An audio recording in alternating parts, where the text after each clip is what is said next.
Apolitical Indrajit blog में आप सबको फिर स्वागत है।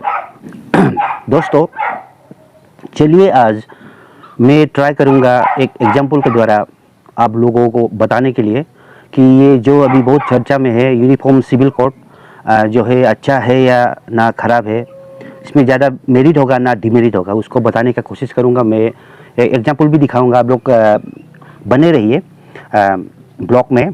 तो यूनिफॉर्म सिविल कोड का मतलब पहले हम लोग जानते हैं, ये होता है कि इंडिया में वन लॉ होगा, वन लॉ फॉर इंडिया। उसमें क्या होगा, ये एप्लीकेबल होगा सब, जितना भी रिलीजन है इसमें ये एप्लीकेबल होगा।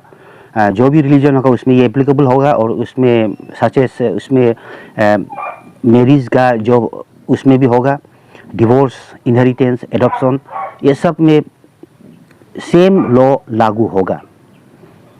तो दोस्तों,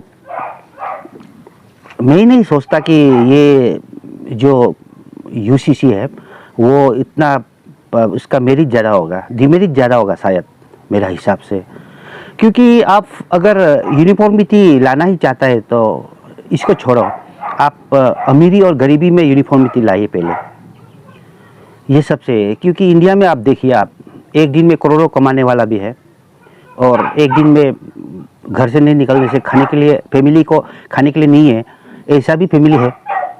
तो सबसे पहले यूनिफॉर्मिटी इसमें लाइए, इसका ज़रूरत नहीं है। अभी जो मुद्दा यूसीसी का चल रहा है ना, उसका ज़रूरत नहीं है ये मेरा हिसाब से। आप लोग खुद एग्जांपल देख लीजिए। अभी एक वीडियो का तरह मैं आप लोग को बताने का कोशिश करूँगा कि इंडिया इतना बड़ा देश है ना, इसमें थाउजेंड्स ऑफ कम्युनिटीज़ रहता है। उसमें शायद जो यूनिफॉर्म सिविल कोड है वो लागू करने से अच्छा नहीं होगा, और किसी किसी का जो है वो आइडेंटिटी ख़त्म हो जाएगा, किसी किसी कम्युनिटी का।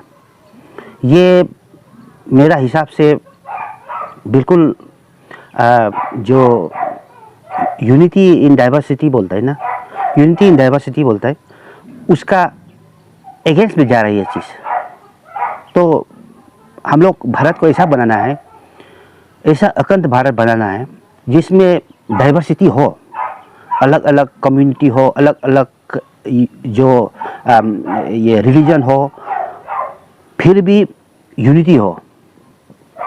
ऐसा कर सकना है, ज़रूरत नहीं कि यूसीसी को ही लागू करना है मेरा हिसाब से। तो आप देखिए, बगीचा में भी एक ही फूल खिलने से, एक बगीचा है एक ही फूल है, वो इतना अच्छा नहीं होगा, देखने में भी इतना अच्छा नहीं लगेगा। उससे विभिन्न तरह का फूल पौधा होना है, तब सुंदर लगेगा वो। यानी कि एक बगीचा का अंदर में 1000 टाइप्स ऑफ फ्लावर्स होना है, फ्लावरिंग होना है, तब अच्छा दिखेगा वो। यानी कि I am talking about unity in diversity. तो देख लीजिए ये वीडियो को भी आप लोग देखिए। दोस्तों, ये वीडियो तो आप लोग सब ने देखा होगा। ये असम का गाय है। असम का गाय जब ये बोतल में पत्थर रख के उसको जोर से हिलाता है तो उसका साउंड से भाग जाता है। आप लोग देखिए, भाग रहा है उन लोग। और देखिए, ये रहा हमारा अरुणाचल का गाय। उसको बोतल में सेम पत्थर डाला है, सेम टेक्निक को यूज़ किया है घोड़ू, ये जो गाय को भगाने के लिए, फिर भी नहीं भाग रहा है। तो इसी से आप अंदाज़ा लगा सकता है इंडिया बहुत बड़ा है। इसमें जब एनिमल में ही ऐसे होता है, तो हम लोग तो आदमी है ना, हम लोग भी एक इतनी कम्युनिटी है इंडिया का। तो यूसीसी को मेरा हिसाब से एक बार फिर सोचना पड़ेगा, उसमें सर्टेन प्रोविजंस होना पड़ेगा मेरा हिसाब से। उसमें देखना पड़ेगा ट्राइबल पीपल का, नॉन ट्राइबल का, सिर्फ ट्राइबल का नहीं, नॉन ट्राइबल में भी जो भी हो, कोई कम्युनिटी में भी, हिंदू, मुस्लिम, सिख, ईसाई, जो भी जितना भी रिलीजन है, उस देखना पड़ेगा उसमें कौन कौन सा इसमें प्रोविज़न जो है ठीक रहेगा, ठीक नहीं रहेगा। क्योंकि वैसे आप एक कंट्री के लिए एक लॉ आप पास कर दिया, तो आप सोचिए ऐसे होगा। जो आप दो गाय को देख लिया आप लोग, दो टाइप का, इतना आमने सामने में है। एक असम का गाय है, एक अरुणाचल का है।